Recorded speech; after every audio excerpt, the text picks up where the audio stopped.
a tous du pouvoir, mais plus ou moins. Qu'il soit positif, hein, mais pas du pouvoir négatif. Non, ça j'aime pas. Avec le pouvoir négatif, ce sont ceux qui ont le pouvoir qui t'exploiter, voilà. C'est ça ce pouvoir, de dominer les autres.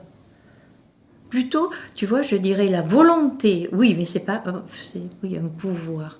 Mais non, le pouvoir, non. Plutôt la volonté. La volonté de faire les choses, oui. Parce que dans le pouvoir, moi, j'y vois pas de la sensibilité. Non, j'y vois pas ça. S'il a un pouvoir sur les autres, ce pouvoir est justifié dans la mesure où il est au service des autres. Du moment que ce pouvoir réduit les autres, il est redoutable, il est à craindre, il est à chasser. Si jamais on est plus grand que quelqu'un, on a un pouvoir sur l'autre.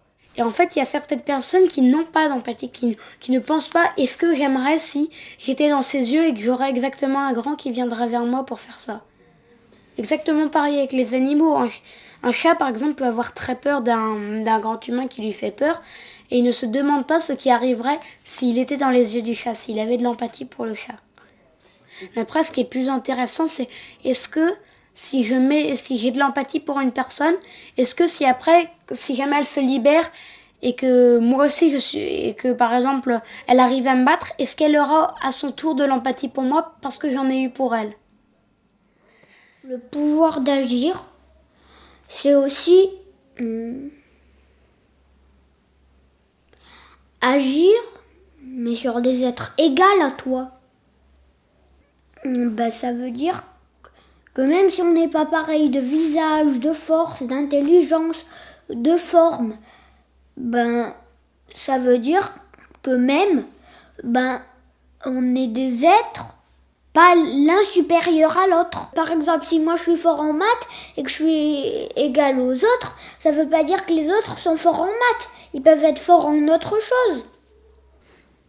S'il y en a un qui est fort en médecine et un en maths, même si c'est pas pareil, celui qui est fort en médecine peut soigner l'autre et celui qui est fort en maths, je sais pas moi, calculer des mesures, voilà.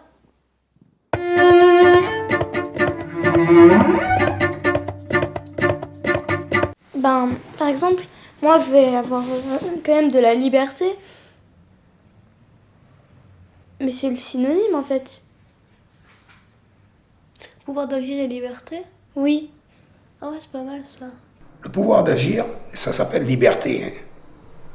Et moi, je dis, c'est mon leitmotiv, mais grave. Moi, c'est ma vie.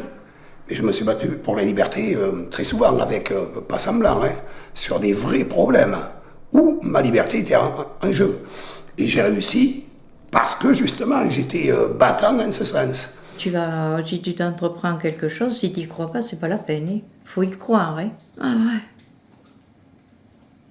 Et oui. Même si tu échoues, il faut recommencer. Il faut que tu aies la force, tu vas y arriver.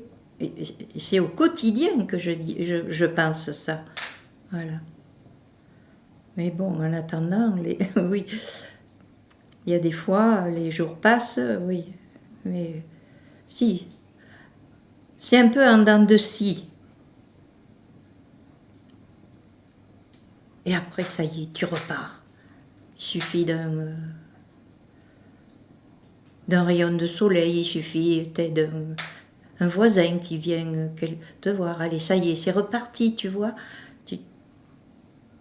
Enfin, voilà, moi je l'explique comme ça, mon pouvoir, quoi. Je sais pas, il faut toujours quelque chose, une ambition ou un rêve pour nous, un espoir donc, pour nous tirer vers le haut et pour nous donner envie de faire des choses, de continuer à avancer, à agir justement. Enfin, je crois. Donc peut-être que quand on parle de puissance d'agir ou de développement de puissance d'agir, de la capacité d'agir, c'est aller titiller, aller conscientiser, aller chercher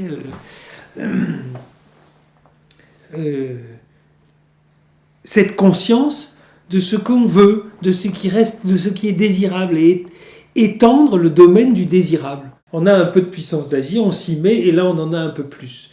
Je crois qu'évidemment, la puissance d'agir, c'est ce qui se développe au fur et à mesure qu'on l'exerce.